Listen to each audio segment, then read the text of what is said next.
Good evening. You are listening to the award-winning To Hull and Back podcast brought to you by Old Zoological Bar in Hull. I'm your host, Nathaniel, and tonight I'm joined by Joe and Christian on what could be a very successful deadline day. I think the most important thing is that we've only got 28 minutes before we can celebrate Charlie Hughes and Ivor Panda staying at the club. But if you are a Middlesbrough fan or if you are a Coventry fan joining us, out of the 39 people listening live, unlucky, I guess. And, when Coventry come knocking, we slam the door. That's what we do. Coventry come knocking, the Ring doorbell's on charge. Yeah. So, yes, of course, we've already signed one player officially, Amir Hadjimetovic. Hadjimetovic, yeah. Hadjimetovic, I think, is fine. It's not Hadzia. As long as there's a J sound in there, I think he'll probably appreciate that you're trying to pronounce it correctly, even if I think there's probably an extra syllable that he's adding in there himself. Of course, he knows how to say his own name. If you're struggling, just call him Amir. That will do. The route I'm going down. Yes, absolutely.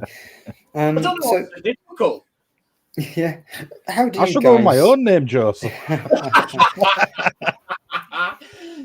Yeah. Now, I love the transfer window.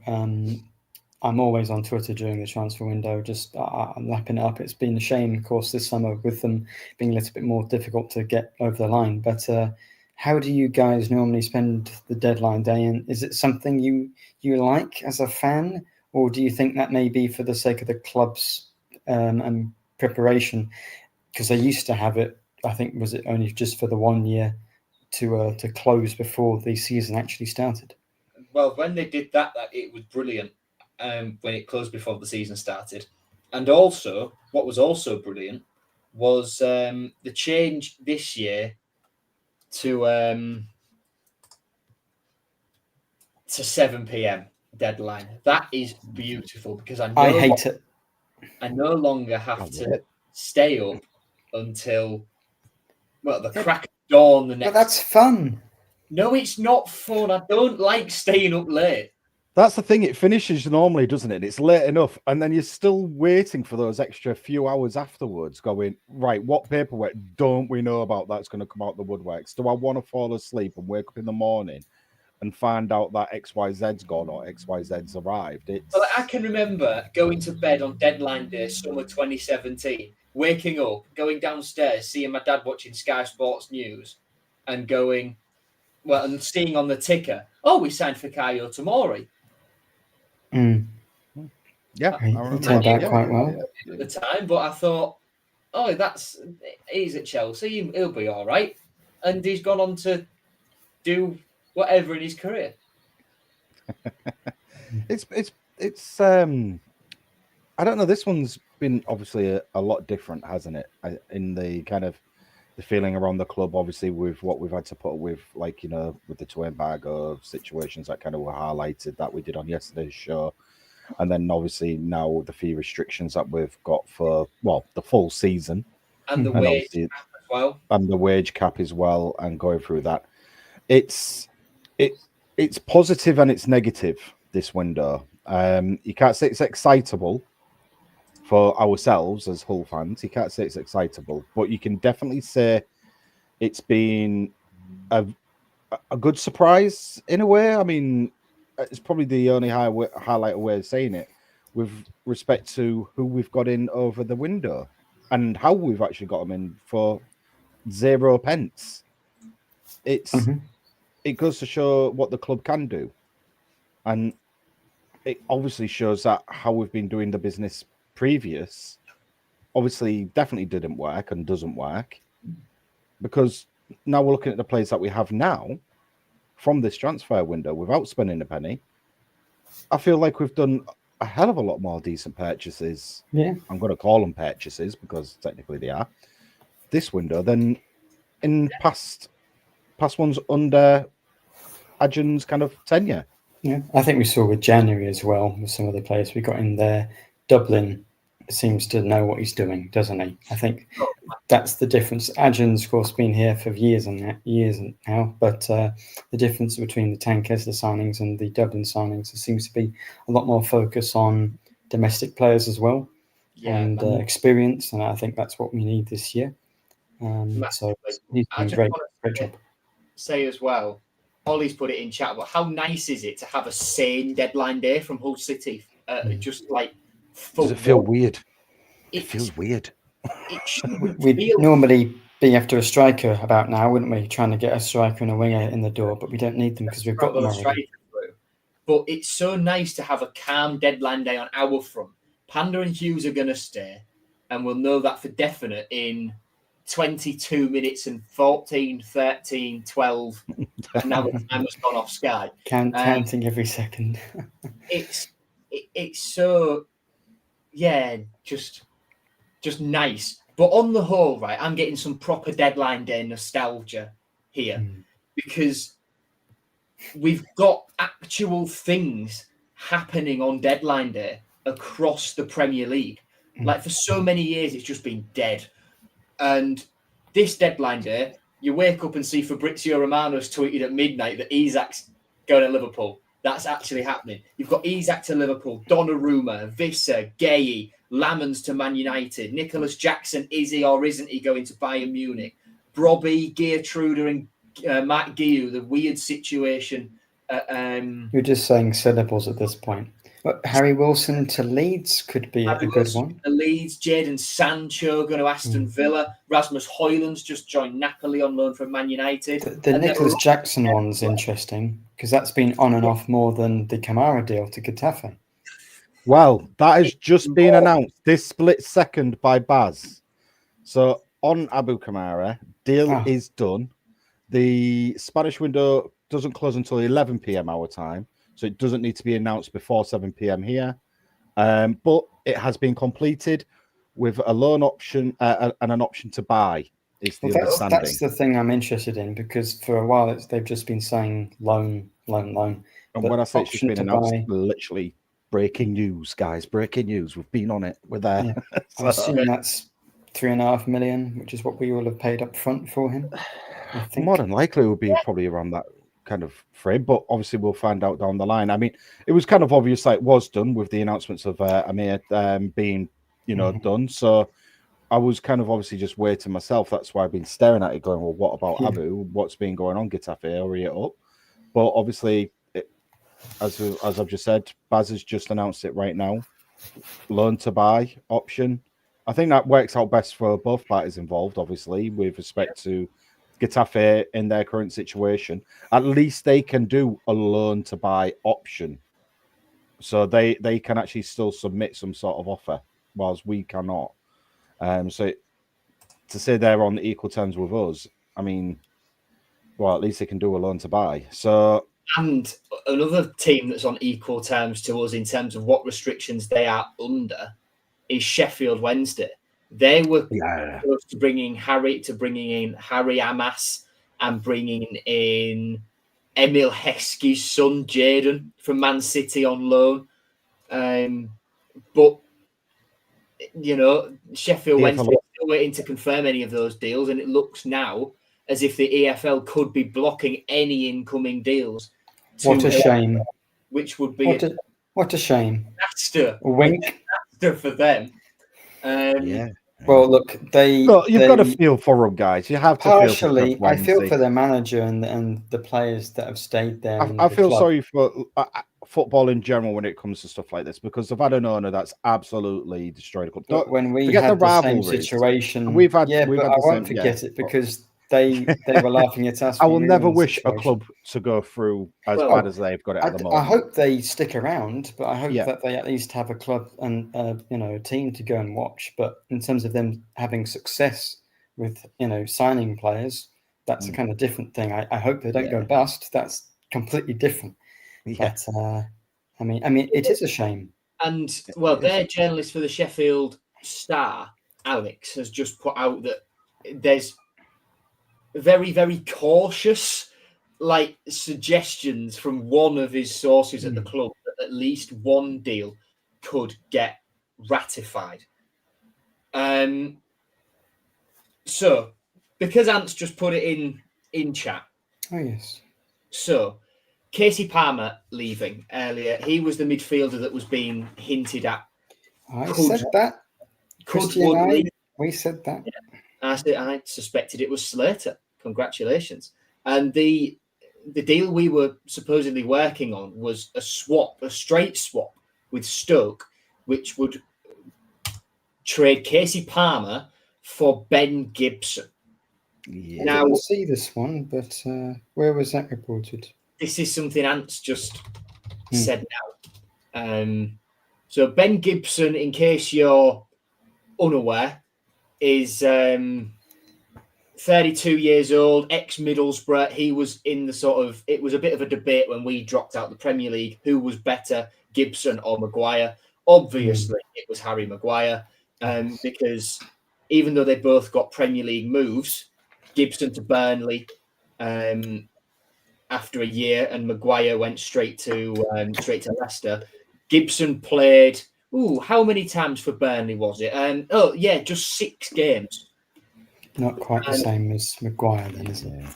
And, I believe he was called up to England once, and he made his debut. This is in this is when he was playing for Middlesbrough in the Premier League. I think I remember this right. He got called up to the England team, the senior team, having been capped at 17, 18, 20 and under 21 level. But, would he be any better in terms of depth than what we've got already in Ajayi and Firmino, in the sense? Doesn't matter whether he's better. It matters if he's not injured at the moment. I think if his injury record's better. That's what I'm getting at, because his injury record is absolutely shocking. Oh, well, then no. So I guess that's the market we're in at the moment. But we'll keep Casey Palmer. Thank you very much. Let's have a look on transfer market, his injury history, because I think Palmer can win you a game, can't he? I think it's still a decent option to have for depth, certainly. Away on that one. Yeah, I'd much rather have Casey Palmer here than Ben Gibson. I'm trying to load this injury record history now. I'd imagine this is pretty. Ant says here, of course, it's because Mark Robbins had Palmer at Coventry, which makes sense. Yeah, that makes sense.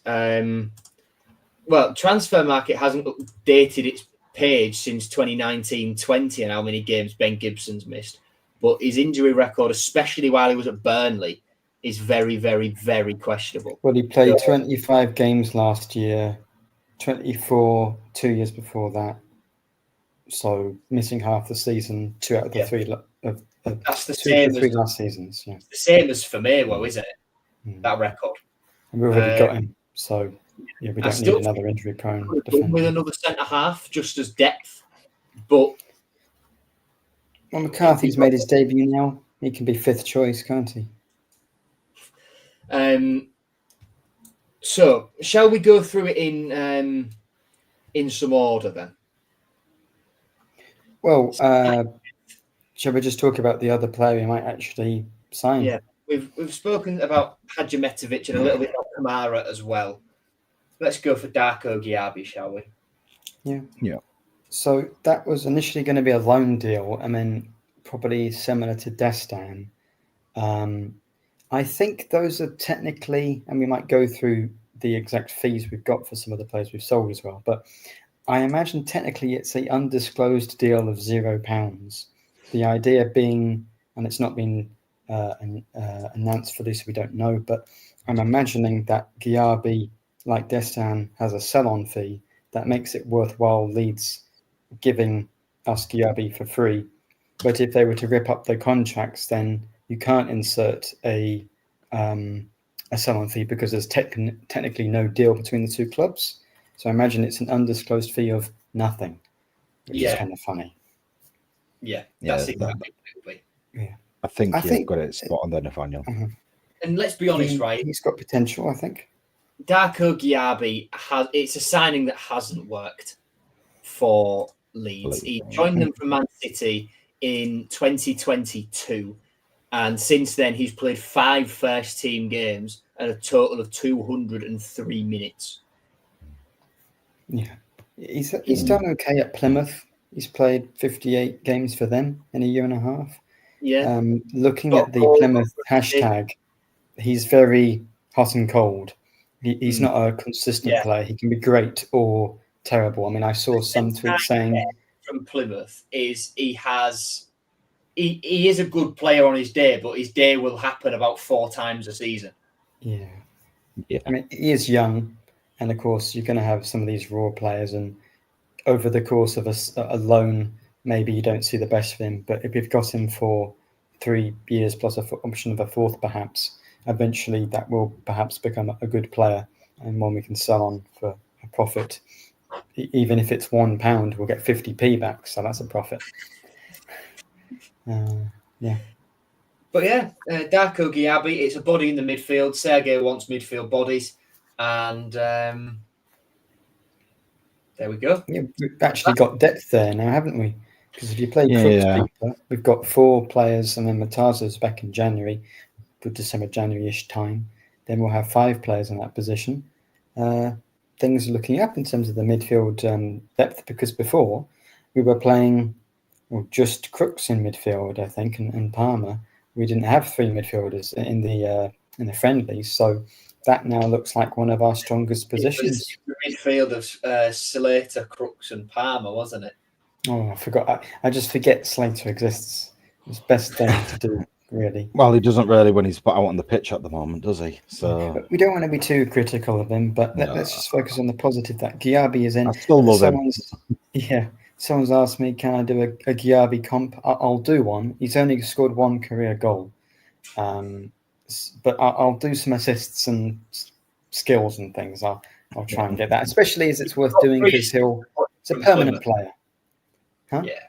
You've got 3 assists to put in from Plymouth. You'll get enough. I've got those.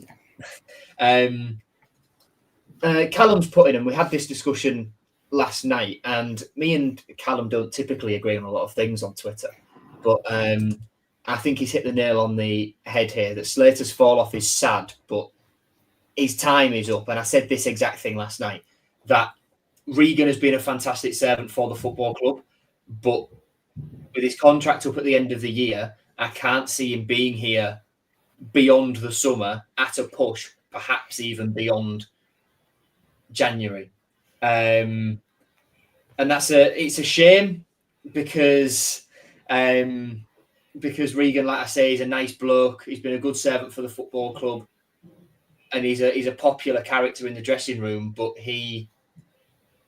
since Rosinia's departure and Tim Walter and whatever happened there, he's just not been the same player. And I hope that changes this season. But the early evidence suggests that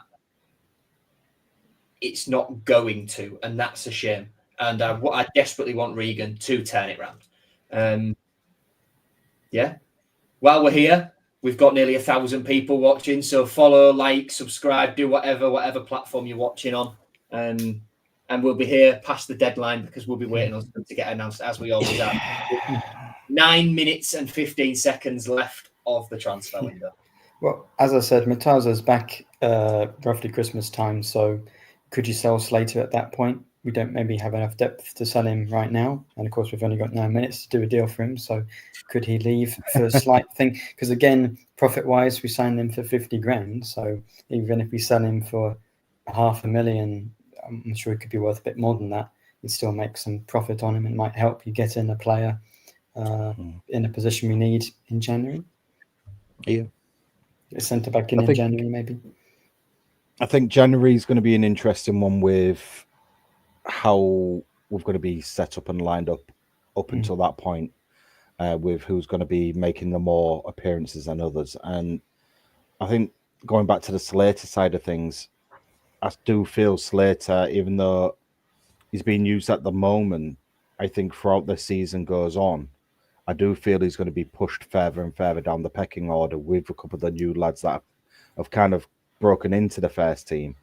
I feel that Slater, because of his current form, he's going to be that one that come January might be that one that disappears. And again, can be potentially said about Palmer, but the one thing about Palmer is he's hot and cold. You don't know what Palmer's turning up on the day on the pitch. And Yeah.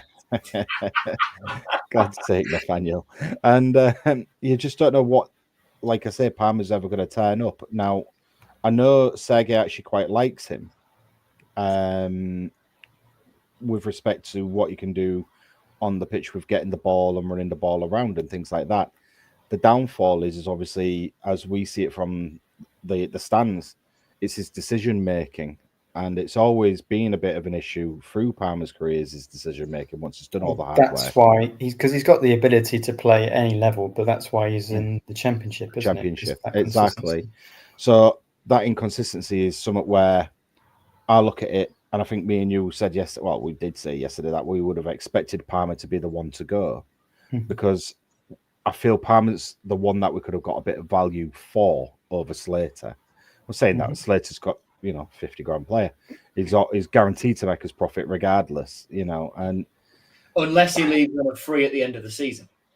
Yeah, well, yeah, because that's when his contract's up, obviously.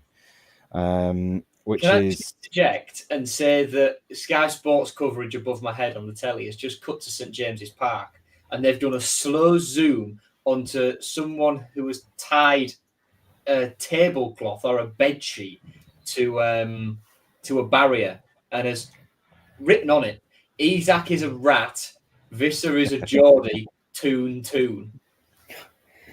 Well, see, they've got over it quickly. They're just going to, praise Wisser, aren't they? He's a good player for them, I think.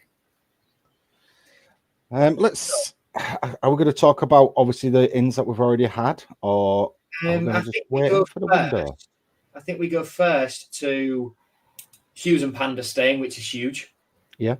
And I think that's just about all that needs to be said. We haven't lost them. Coventry, stay quiet. Borough, they're happy with Sol Bryn.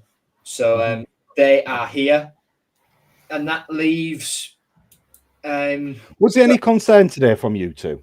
No, not at all. No. I've not been concerned about Hughes all summer, because I thought as soon, considering how good he is, as soon as the embargo hit, I thought, well, if we have to sell him, he'll go like in the, we could have had that article from the Telegraph, and then he could have been gone the next hour if we were that desperate to get the money, and he would have gone. But if we've said, well, we don't have to sell him, then I believe that, especially considering it was only Coventry and not a Premier League club. If it was a Premier League club, he would have gone. I agree. However, last night was the first time I actually was a little bit concerned about Hughes. And that was only because of the sale of Ben Sheaf. Yeah. He had quite a career compared to his brother Max, hasn't he? Who left Hull City to Glencorran or whatever it was, and then has ended up with Ross County and Gateshead. God. But yeah, I think that was the only thing that got me last night. I was kind of concerned with the respect of that they got that bit of extra cash, because obviously we've just turned down 10 million, and obviously the rumor of we're discussing 15 million would be around the kind of raise eyebrows mark, and because of that sale was discussed and estimated about 6.5, it was like, well, are they going to throw all the eggs in the basket for this one and actually come over and have a go? And that was the first time I've actually been worried about it because of that kind of situation. Everything else I've gone, nah. But when 15 million's on the line for a player that we've had for technically a season and a half, I say a season because of the injuries and the and when he had to get his appendix out, I believe it was, he had appendicitis. So that was the kind of, in my mindset was, well, that's huge profit. First of all, it's a huge chunk away from the debt. If 15 million, then we'd have taken it for sure. But no one has. Yeah. Which I'm really happy about, by the way. That's massive. That's massive for our season. And just on Wrexham, by the way, they've been busy today. So they've brought in busy. They've brought in Ben Sheaf. They're close to bringing in Dom Hyam from Blackburn, who was Sean McLaughlin's centre-back partner when they came here. Issa Kabore on loan from Man City, who's gone from a lot of money on people that aren't even that good. That's the problem they've got. The signings Wrexham have made, they are good, solid, mid-table championship signings. But that combined, with the manager they've got, is not enough to take them up. And no chance. They will be fine this season, Wrexham, but they will be mid-table and no higher. They'll need to spend more next summer because Kiefer Moore and Windass, Joe Rodriguez, all these people are not going to get them over the line this year, and then they're going to retire probably.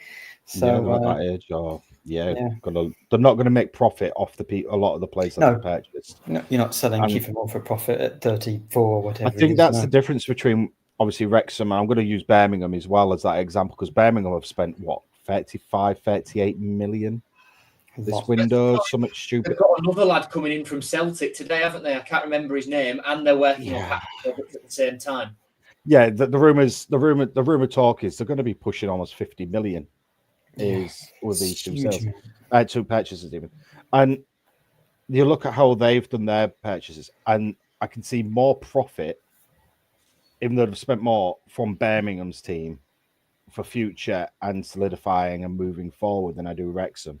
And I do believe, obviously, when you can kind of compare the both teams from obviously what they've done over this summer, Birmingham are going to be the more team that you're going to look at high up the league, the playoffs kind of situation. I'm not seeing them being top 2, but I am seeing them in the top 6, because obviously a top 2 is a big jump for the players that they've kind of purchased, because it's potential they've purchased. They haven't bought quality point on the bank. No, they have 1 or 2 players. Don't get me wrong. I'm not going to insult them in that way. They have, but most of it's future potential. They need a season to be seasoned, if you get me, into that one. In that, what you're saying about future potential, they've signed Connor Cody, who's had it, Kiefer Moore, who's had it, Josh Windass, who's 31, and they've given him a 3-year deal. I mean, they've got like Hackney and Hickman, but they've also bought what's he called from Man U, that youth lad. Spent like 8 million on him. What about Wrexham? Sorry, not Wrexham. I was thinking of Birmingham. Sorry. Sorry. With respect to Birmingham. We've got 30 seconds. Well, regardless, I need to go off and have my sausages, but it doesn't look like we've announced Giabi. But that doesn't matter. Of course, announcements and signing players are 2 different things. So it's been a good window, though, and we've probably made some money. I'm just looking forward to the next one. Daniel, I will say the ex-City transfer target update, Manuel Benson, looks like he's on his way to Swansea. Swansea, they've made some good signings.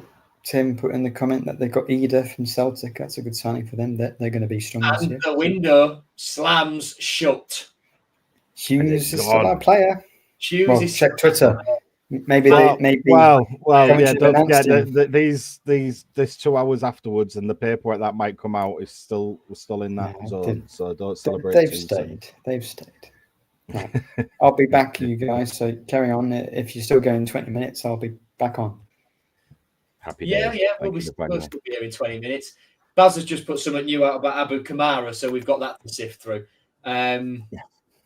So that reads, on-off move to the Spanish capital was given the green light on Monday afternoon, just as it looked like it might collapse in yet more summer deadline day drama. Had that collapsed, he would have flown back here and gone to Swansea, likely. So we would still have been able to sign Amir Hadjiahmetovic. And we know that because we've brought him in, Kamara's deal is happening. Simple. I think people need to understand, though, even though it's closed as well, it doesn't mean the deal from Leeds is off the table yet, because obviously it's a free transfer we're looking at with nothing kind of attached. So we can, what is it, 2 weeks? We can get that sorted for the free deal. For who? Sorry.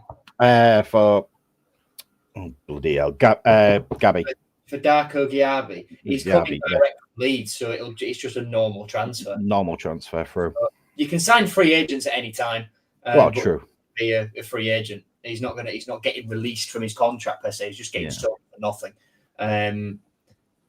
So yeah, we are still obviously expecting Darko Giabi to come in pending announcement. I'd also expect a statement to come in at some point in the next day or so, maybe, about Lalawi and Puerta. and we've had a couple of questions about Lalawi.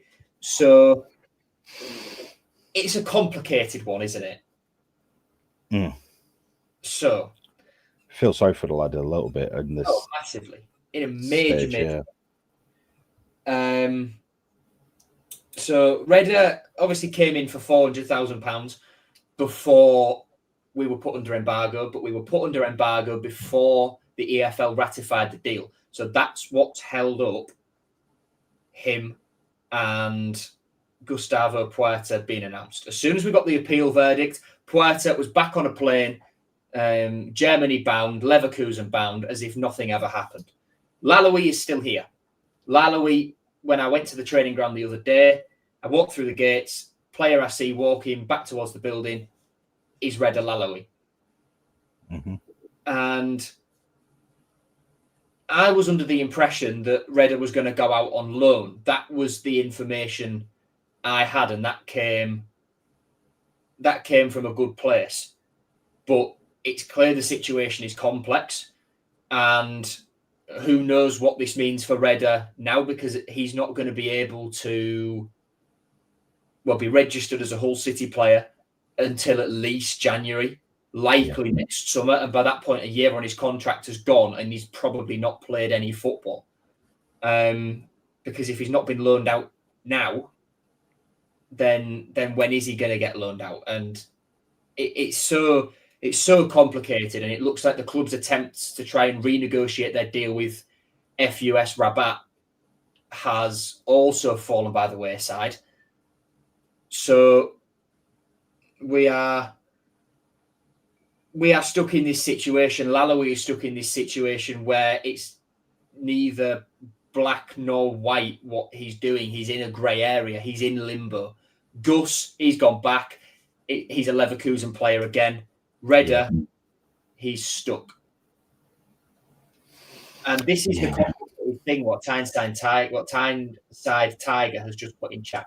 Who owns Redder as a player as it stands? That's the thing I couldn't work out. If he was meant to be going out on loan, but we're still trying to renegotiate with his club back in Morocco, do we own him? Do they own him? Are we just going to loan him back technically? It's such a mess. And it's such a complicated situation. And there's two lads in the under-18s who are in the same position who have come in. I've mentioned these a couple of times on here before. Kerr Reynolds, Coist Walker. Kerr Reynolds was the Scottish keeper that was mentioned earlier in the window for $100,000 from Hamilton. Coist Walker, Northern Irish account put a photo out of him holding a scarf above his head that said Hull City on it. They are around the under-18s. I've seen them both and still don't know what their situation is. Coist played in a behind closed doors friendly for the under-21s. The other, when was it? It was last week against Boston. He was on the bench in that one, along with a trialist goalkeeper who was just, I had described to me as tall but not very good, and another outfield player who was described to me as the worst trialist that the academy had ever seen. And he had a name longer than Hadji Ahmetovic. So Chris has just disappeared for 1 sec. What are we still waiting on then? We are still waiting on Darko Giabi to get confirmed. That's the last bit of business, and that will be done and dusted. And the most ridiculous summer transfer window ever will be done. Ridiculous in the sense that there was just a lot going on. It was a complex EFL-related situation. We've had to wait. We've had setbacks, but we've ploughed through. In other news, elsewhere, Sheffield Wednesday have been allowed to complete the transfer, the loan signing of Harry Amas from Manchester United. Fabrizio Romano has just given the here we go to Strasbourg signing Ben Chilwell from Chelsea. He says, quote, medical done and Chilwell joins ambitious project at Strasbourg with Liam Rossigna and European football. Are you sure that's not just moving money around? Fabrizio, are you sure?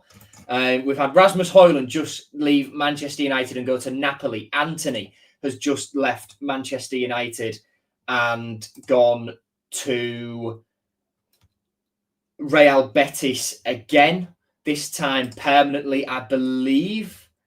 Permanent deal, that one. Still waiting on confirmation for Alexander Isak to Liverpool, Gianluigi Donnarumma to Manchester City, Johan Visser to Newcastle, Mark Gay to Liverpool. You've got Lamans going to Man United. You've got all sorts of deals that are still waiting to be completed all across the pyramid. And if we just take a dip into the Championship so far, notable signings: Chidozie Ogbene has gone to Sheffield United on loan from Ipswich. Neto Borges has left Middlesbrough and gone to Bristol City on loan.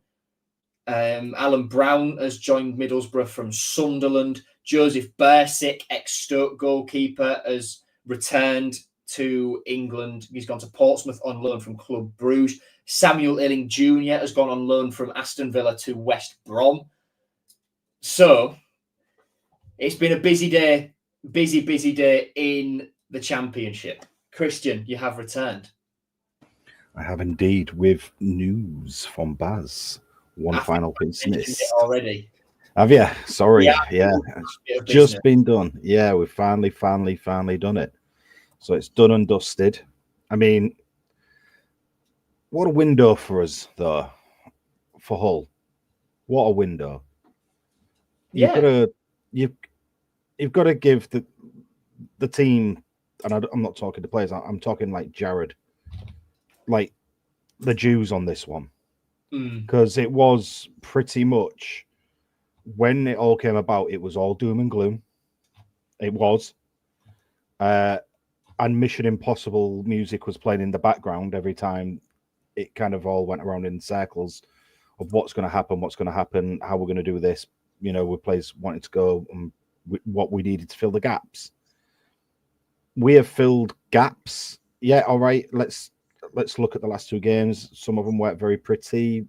We've got a couple of injury prones. I get it that we haven't done absolutely loads, as in we haven't got kind of on the defensive side. Let's look at it. We've lost some key players who could have easily filled those gaps at weekend that we would have needed. I understand that. But for the money, I guess we couldn't really say no. And at the same time, who we've got in, if fit or when fit, however you want to look at it, half full, half empty, we've done really well. And there's nothing that you can't look at and gone, oh, we've just wasted it on him. Because they're all free.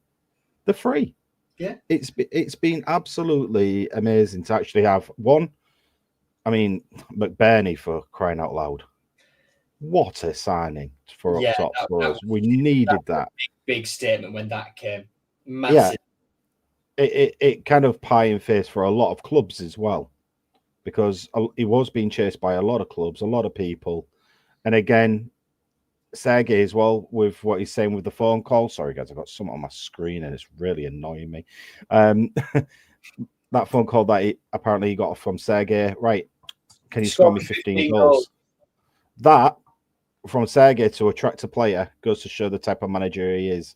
Yeah. And I'm really, really impressed with Sergey currently. He is adaptable, isn't he, Joe? Really, he's adaptable that you can see. Don't get me wrong, he's got his kind of style that he has, that he wants to play and what he's going for. But for each individual player, you can see he's looked at them and kind of understood what that is. Far of him is defensively, we need to sharpen up. We need to be tighter. Shall we run through the window as a whole, then, just as a summary? Incomings, Discamp Puerta and Lalawi, Dylan Phillips, Shemi Ajayi, Akin Famewo, Joel Endala, John Lundstrom, Ennis Destan, Ollie McBurney, Joe Gelhart, David Akintola, Brandon Williams, Amir Hadjiahmetovic, and pending announcement, Darko, Diaby. Notable exits. There are more in here. I've just picked some notable ones because, let's be honest, Cynic doesn't count. João Pedro, Nordin Amrabat, Xavier Simons, Andy Smith, Anthony Rachopi, Marvin Malum, Sean McLaughlin, Alfie Jones, and Stephen Alzate permanently. Loans for Lottatala, Matty Jacob, Abdou Shamir, Mason Burstow, and Harvey Cartwright.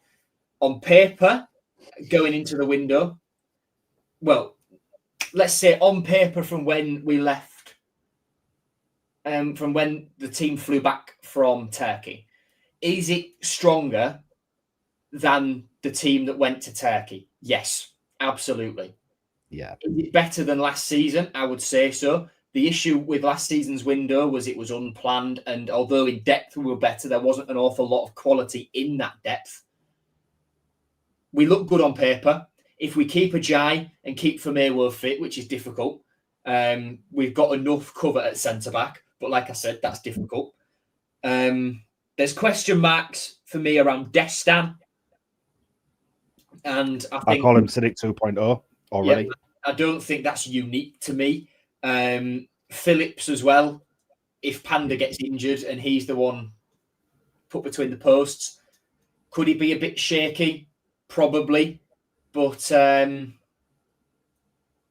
the whole, it's a decent window. Endala, Lundstrom, McBurney, Gelhardt are the standouts, definitely. Mm-hmm. And you can put Brandon Williams in that as well, in all likelihood. Yeah. And as we discussed last night, he will probably get a chance at some point soon. But yeah, on the whole... Well, financially, Joe, you look at it financially as well. I mean, we can discount Gustavo Puerta now. That's gone. So that's 3.2 million saved. That gone. 3 million is not coming out of our bank. That's not coming out of our bank. Now, Reader, 400,000, it's still around. So let's just say 400,000 for him. Everybody else, 0. Okay? So so far we've technically spent 400,000. But when we look at the players, like we say, Xavi going out, Malum, Rachopi, Sean McLaughlin, Alfie Jones and Alzate, they're just sales. You're already looking close to 7 million. Okay? Because the undisclosed, it's undisclosed of Rachopi and it was undisclosed of Marvin Malum, but we're estimating just in and around 1 million, aren't we? In and around. So you've got Alzate that went for 1.75. Alfie Jones that went for 3. Sean McLaughlin that went for 500. And Xavier Simons went for 300k. Then we've got the players that we've loaned out, and if there's any fees attached to that, we're getting in.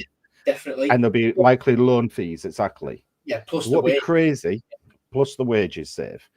So you've got to think the wages save and that going out. So, I mean, let's think of, say, it's what, Matty Jacob, Coyle, Latatua, Bairstow, Cartwright.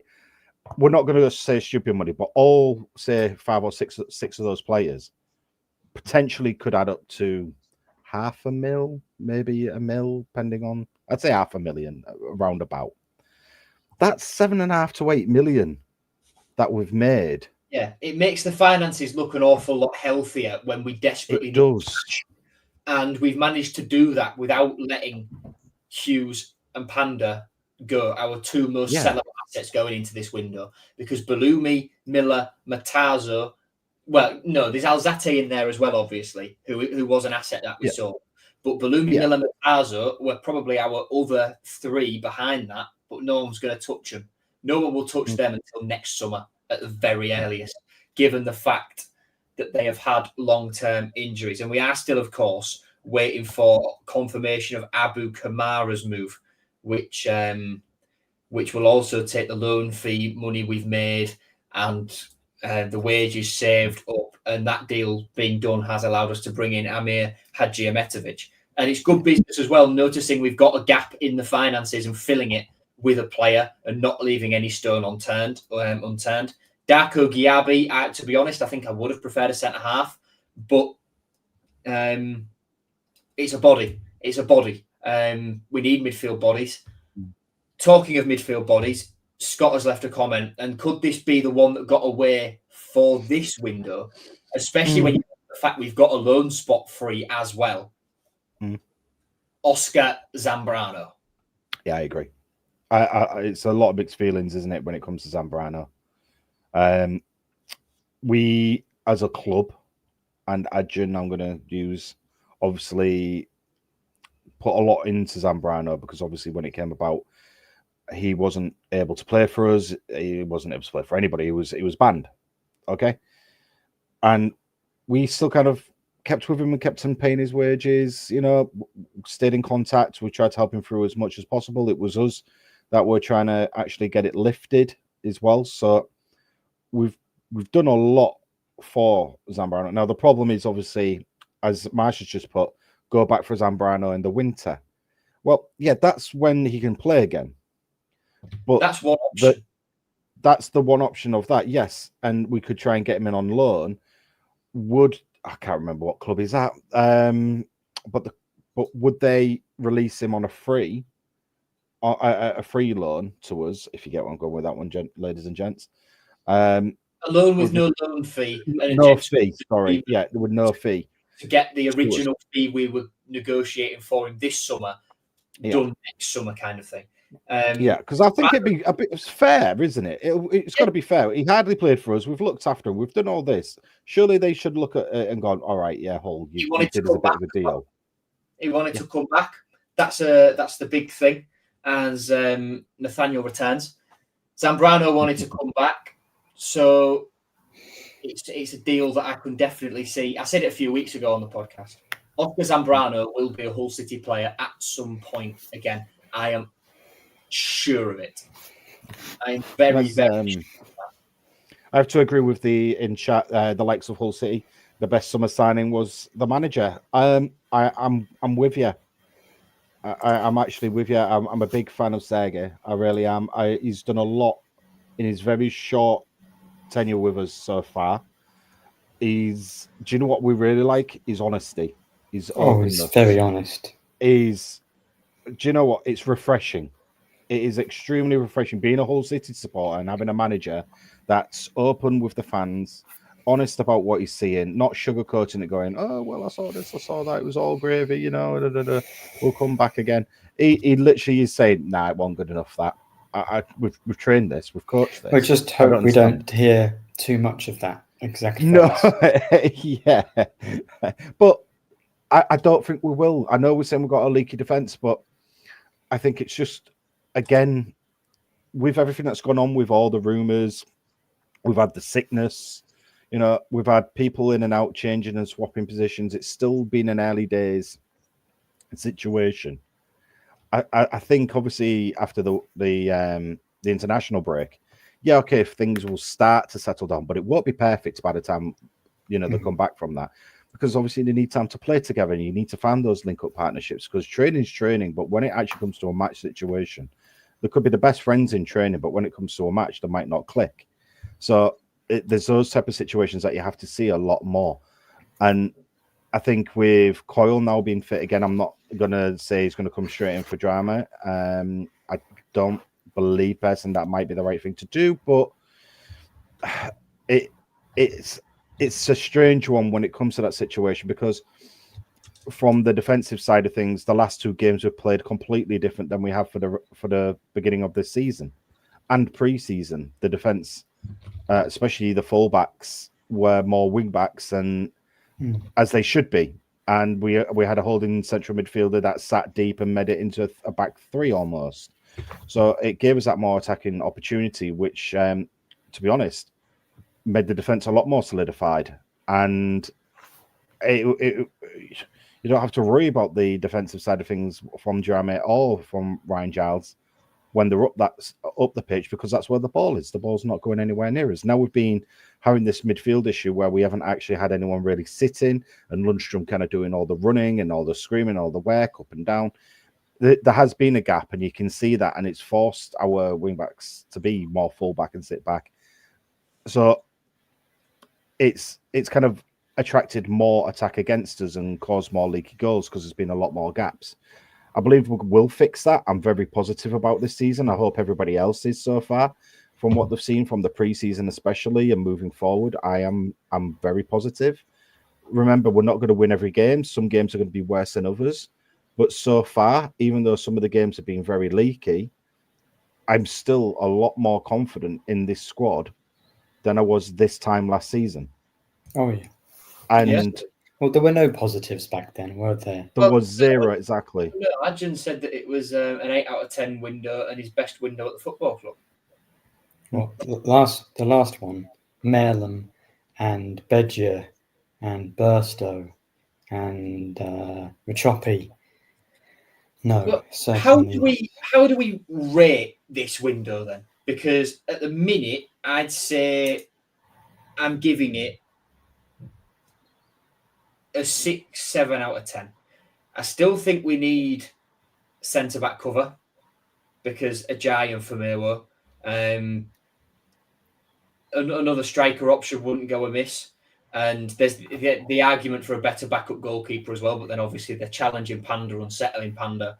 Although he dealt with it last year, I don't think Phillips is quite at the level. The good points are Endala, Lundstrom, McBurney, Gelhardt, Williams, and yeah, with who we've let go, I'd have kept one of Macker or Jones.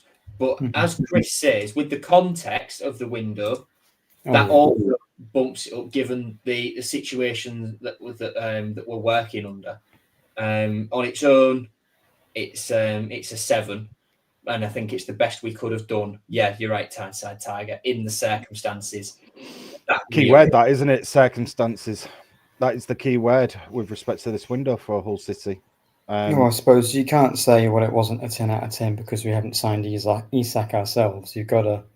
I think the best thing you can say about this window is that you look at some of the targets we've got, Gelhardt, McBurney, these sort of people. Those were top targets, and of course, Freegan is done his ACL at Parma immediately. So yeah, but it's hard to say that with respect to Freegan because you could say, yeah. You could say that if you didn't know that we had an embargo, you'd still say, oh, well, we've signed some good players. You put it under an embargo, under a fee restriction, and it looks even better. I think really last summer seemed okay, but it was obvious we didn't have a striker. Whereas this time we've got a good striker. So everything else, it's important, but that's the key thing that we needed from last year. We've got Gelhardt back who will score goals.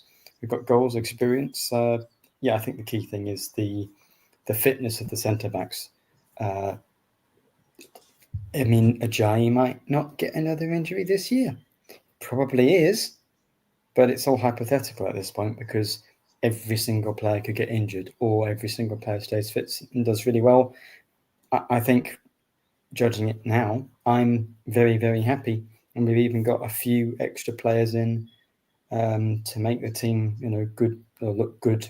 With the options we've got in every position, we've got 2 or 3 players that I think could be reasonable in every position. We've added more depth. We've added more players to our list of future-proofing, almost to the extent of that as well. Being that the more permanent signings, don't get me wrong, we've still got a couple of loans in, 4 loans so far.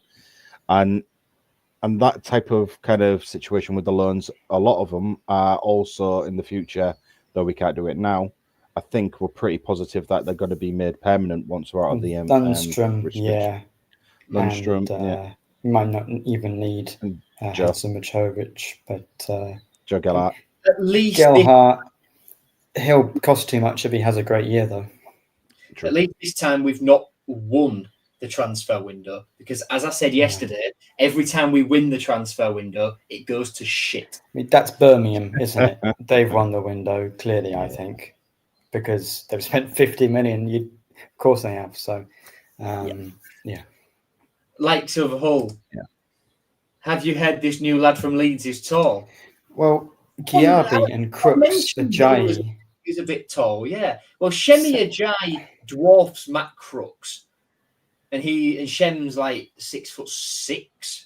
I think he's 6'5", but I think with heights, to be honest, Eves, when we signed him, was 6'4", and by the time we sold him, people thought, "Oh, Eves is like 6'8". No, he's not. No, he's not. He would never. Tete was 6'8". Tete wasn't 6'8". Tete was big. He was 6'4", I think, wasn't he? But, well, to be honest, when you get to 6'4", anything above that, I mean, you're tall, aren't you? It doesn't matter at that point. That's pretty much the cutoff for being tall. But yeah, imagine trying to defend set pieces. If we actually get a ball in the box that does beat the first man, which Gelhardt needs to improve on. Ajayi and Crooks and Giabi, Hughes, McBurney, Egan, or all these people could work out quite well. Josh Bowler has just left Nottingham Forest. I expected him to get a loan move today from Forest, but he's just left them and terminated his contract. Snap him up. I'd imagine, well, if we still want a winger, there we go. But have we got the space for it? Probably not. Release Baloney. Well, that was another thing. Going into today, we expected, or we had hoped, and the player had hoped as well, that James Furlong would be getting a loan move. His injury prevents that. There could have been, I put out on the pod yesterday that I was told to expect a bit of movement with the older under 21s lads. That hasn't happened as yet, but we are still obviously waiting on things being announced. So sit tight. Stuff's still happening. We've got 1,000. We've got nearly 1,300 people watching. So if you're on YouTube, subscribe if you haven't done so already. If you're on Twitter, drop us a follow. All that good stuff. Facebook, share it, like it, do whatever. Stick around because we'll be here for a little while longer just yet. We're going to be here till January. City have now seized Darko Giabi, by the way. So give that 45 seconds and that'll be coming out. That's something we missed. Dele Alli? Yeah, it's been posted 2 minutes ago. Oh, well, so, I mean, you say teased, his face is in the video that they yeah. So, yes, well, Giabi is a Hull City player. That's good. That's good. And that is window done. Who do you think is the best? I know that you've already asked, but other than McBurney, who's the obvious one, and maybe Gelhardt perhaps as an obvious second choice, although you can debate that, because obviously in there as well. Maybe, yeah. For me, it's obvious that McBurney's the best signing because that's who we needed, a striker. But who else other than that? I'm going to go underrated because you've already mentioned Gelhardt and I've already stuck Lundstrom's name, and they're the obvious three for Ndala. If you put those three aside, I think Ndala is the best one. There is obviously Brandon Williams in that as well. The rest, Akintola's unproven, Destan's unproven. Famewo, Ajayi need to keep fit. Mm-hmm. So, it's those 5 signings that make it a good window. But we need Akintola to prove himself. We still need Destan to prove himself. We need Ajayi and Famewo to prove that they can keep fit, which so far they have not done. So for me, if you discount McBurney, Gelhardt, and the more obvious ones, Ndala, I've said this so many times. We've got 5 players who will be out and out good signings. I think I'll reiterate this again: McBurney, Gelhardt, Lundstrom, Ndala, and Williams. There's question marks about Ajayi and Famewo. For me, Akintola looks very raw at 29 years old, so that's perhaps another one. And then he's second choice, isn't he? So there's slightly less pressure on him. Destan, I'm not. I'm being honest, I don't want to write him off immediately, but I'm not immediately convinced. I will obviously let him play and see, but I'm not expecting miracles. Dylan Phillips is a backup goalkeeper who's had a long career in the bottom of the champ and at the top. Ideally, he plays 0 games. Ideally, he plays Bobby at home in the cup for the rest of the season, and that's it. Yeah. So I'm excited for Akintola, though. I think, like you said, he's very raw. He is very raw. Who's more raw, Ndala or Akintola? Akintola, somehow. Somehow, yeah. Ndala knows the offside rule. But I do think Akintola will get bits out of him which will kind of really shine. And do you know what? There's a player that, even though we didn't sign him this season, does feel like a new signing. Come on, you've got to have this. Mo. It's going to be I thought you were Blue. going to say Giles. No. I mean, Giles to me is definitely a new signing because I don't recognize him at the moment. Bellamy, definitely. But having Bellamy back is such a boost for this season. It is a humongous boost. And we're saying, what's going to be like when we get to January? I mean, in January, we're expecting to have everybody back as well. Matazo especially. It's going to be, I think that midfield issue that we may be having will just be gone once he's back into the team. So I think we're looking forward to that one as well. Brandon Williams as well. I think he's going to be one of those where he's going to be ins and outs part player to start with. But will he push Ryan Giles out of kind of the starting spot? I think we could easily see Kyle and Williams starting pretty soon because of the defensive. Well, I don't know how good Williams' defending is, but Kyle played 50 games for Man United by the time he was 23. He's got to have something about him. Yeah, Kyle's a boo boy, but I mean, he was part of the defense last year, and the defense was not bad at all. I mean, I got annoyed that we conceded every match, but we conceded one every game, and we actually did okay, to be honest. The last time we conceded 2 goals in a game before the end of last season was Burnley in February. Yeah, and they're great, right? Burnley finished second, so it was Middlesbrough, wasn't it? I think Middlesbrough and Leeds, and we got a point out of Leeds, and that was the game's not underwater. So defensively, I don't think Jakiewicz just ripped it up, but he's got to find that balance because there's good forward players. We have enough midfield options now to find. It's like, well, does Crooks and Giabi work well together? Is it Hadjimatovic and Slater somehow work better together? There's options now. I think that's maybe one of the less likely duos you could have in there, but I reckon it'll be basically, who do you want next to Lundstrom, to be honest? Yeah, basically. So Giabi is done. He's 6'5", did you know? Shot. Even Hull City have put on the notification I got. He's 6'5". The player's first words were, "I'm very excited. It's been a busy couple of days, but now it's all sorted out. I'm very happy to be here." There was interest from other places, but when I spoke to Hull, they really gave me an idea and a feeling that I really liked. That's what made the decision for me. It's important to feel valued and to know there's a plan and a purpose for the place you're going into. That was very he's been missold that. We haven't got a clue what we're doing. Well, Dublin does, but he can't have spoken to Adrian then. That was very important to me, and speaking to the manager gave me that feeling. The manager was clear with how he likes to play and where he sees me fitting into the team. It's a good place for me to come to improve, learn and kick on and help the team push forward. I'd like to make an impact at both ends of the pitch. I want to score more goals, defend, help the team and be creative. I can't wait for what the future holds. I want to be someone that makes an impact, someone that's exciting and works hard. That's the minimum I can give. Giabi has signed a 3-year deal with the club option of a further year. And Baz has put on that Sergei's verdict was, quote, "Darko is a very good player and I like what I've seen from him." Wow, well, you jolly well hope so. He's not going to say he was crap. He's the only one we could get. Crap, and I'm signing him. Well, I'm just reading the article now. Is there a sell-on fee? Yes, as high as 50%. Well, I'm not shocked because otherwise there's no value in it for Leeds, is there? No. Fair enough. I mean, jokes on Leeds and Trabzonspor when we sell Destan and Giabi for £0 with a 50% sell-on fee to Real Madrid and Barcelona respectively, and then we get money off them. So jokes on them. They get 50% of nothing is nothing. Oh dear.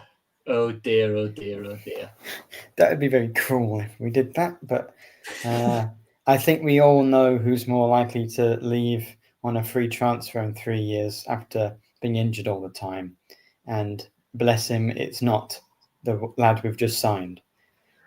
Oh, God. Well, Amr, we're not getting anything for him, are we?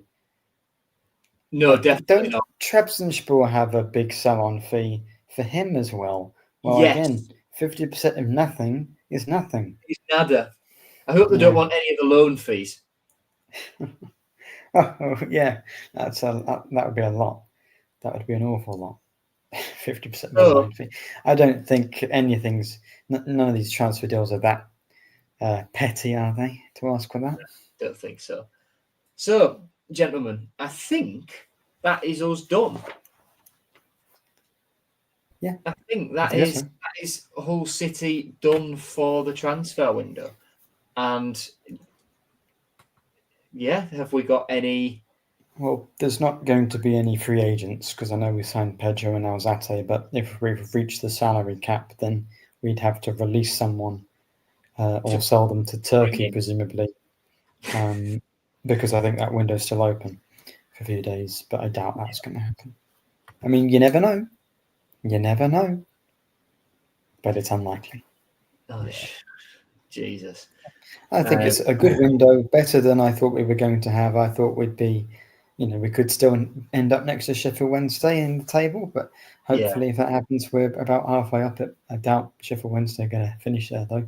But I thought we were going to be down there with them not being able to sign anyone. We've got some top players in that other clubs wanted, and I'm very happy. I think there's a lot more experience in the team than we had last year, and I think every single position there's a player there, at least one, that I think, well, there's the potential for you to be a very solid championship player. So I'm very happy with the squad, and it just, depends on what Jukovic does with it, really. But I think there's no reason why we can't have a reasonable season. Fingers crossed, touch wood. If we keep all these players we brought in fit, which was the challenge last year, and there's been the challenge with Ajayi and Firmino, as I've said many times in the challenge last with every player we've signed for 5 years, isn't it? Keep them fit. Yeah, so this is transfer window done, and window 1 of 2 under fee restrictions is in the books. One down, 1 to go. Lovely. Definitely. Last comments from you, Christian?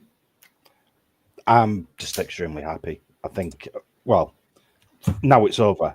Anyway, I think the stress of the Hughes and Pandor situation did kind of bring up a lot for the fans. Obviously, we've got a lot of debts that still need paying off. But from my own perspective of this, guys, is we're keeping them, which we want.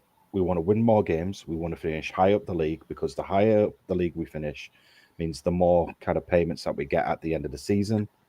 And it also gives us a good, kind of solid setup foundation for moving into the next season if you're a club that's finishing a lot higher up the league, which makes you a lot more attractive. Well, we can spend money again, but we need to spend money wisely. Just before we finish, these are some of the deals still waiting to get announced, sort of generally across deadline day. Isak and Gay both to Liverpool.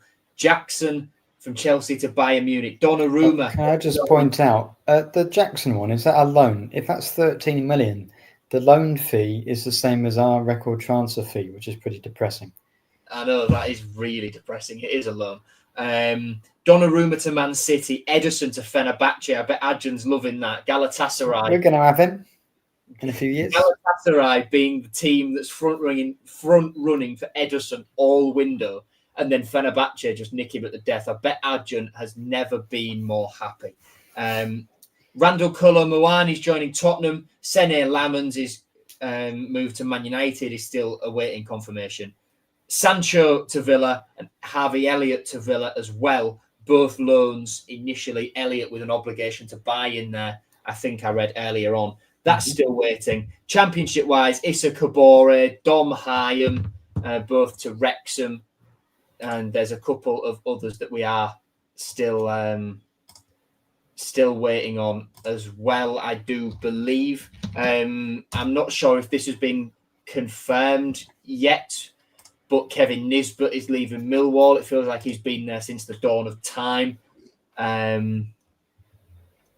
Birmingham have they've beat the deadline to getting Jack Robinson done from Sheffield United in the Championship. Swansea have just brought in Adam Ider, subject to international clearance on that, coming from Celtic. Devante Cole has just left West Brom to go and join Port Vale. That's a weird one. Well, it's not Championship quality, that's why. Hibernian in talks to get Lyndon Dykes on loan from Birmingham. I'm not sure if this one's still live, but Charlton and Preston still trying to get David Dattra Fofana, who we tried to panic buy a year ago today. His star's fallen a bit then, hasn't it? Yeah. Connor Chaplin, I think, is on his way back to Portsmouth as well. That could well have been announced. That's a good deal for them. That is a very good deal for them, getting a love ex-player back. They couldn't do the same with Abu. Portsmouth as well have just confirmed Franco Ume, ex-Crystal Palace, now joining them permanently. It's been a busy day on the South Coast. Yeah. And then just to finish it on this, Coxey says, could still sign Bamford. No. Please God, no.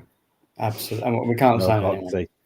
We've reached the salary cap, so I don't think we can squeeze anyone else in. But of course, we'll be back. Probably we'll find some excuse to talk about Hull City during the international break. Well, Tigers on Wednesday. Well said, Joe. Well said, because I always forget. But of course, yes. Eddie, Paul, Jan, and the gang will be there, summing up everything once the dust has settled, and we are no longer in the cold light of deadline day, and we have sort of slipped away, and we've had a couple of sleeps, and we've had chance to digest everything. Yeah. Okay. Well, everyone, thanks for joining. If you're new, because we might have a few new listeners, do remember to subscribe to get notifications for all our new videos and live streams. Usually Wednesday. As well, so follow in that case. Or follow and whatever it is on Facebook. I don't use Facebook. What is it? I don't Friend. Use it is follow on Facebook. You can as well. follow. Follow. Yeah. Click the buttons. Tap the buttons then for us. We're in the know, so you may as well get knowing with us at the same time we do. That's the one thing, guys. So God, don't brandish us with the ITK brush. Jesus. What, in it to win it? I don't want in the know to stick. Yeah. Well, I had to break it to you, Joe, but you are. Oh, cheers. You do. Right. We'll see you soon, guys. Up the Tigers. Ta-ta, everyone. Cheers.